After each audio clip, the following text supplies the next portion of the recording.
2011, as a 19-year-old student, I received a phone call that would change the rest of my life.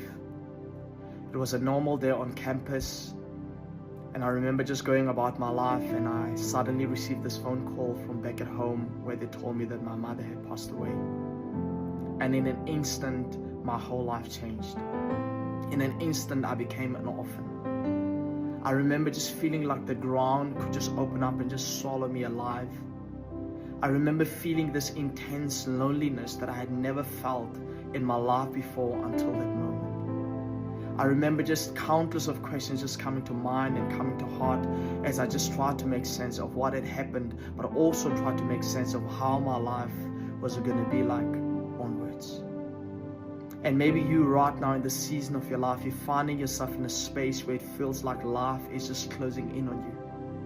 where it feels like trouble after trouble is happening, where it feels like challenge after challenge is happening in your life, where it feels like circumstance after circumstance is happening and there's absolutely nothing you can do about it. I want to encourage you and remind you with the verse of the day that says in Psalm 34 verse 18, the Lord is close to the brokenhearted and He saves those who are crushed in spirit. I want to remind you that regardless of where you're finding yourself, regardless of what you're going through right now, regardless of how intense it feels, regardless of your pain, regardless of your ache, regardless of your brokenheartedness, regardless of how crushed you may feel right now, I just want to encourage you to say the Lord is close to you and that He will save you.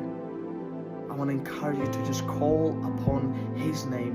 being reminded that He's Jehovah Shammah, the Lord who is there, that is Emmanuel, the God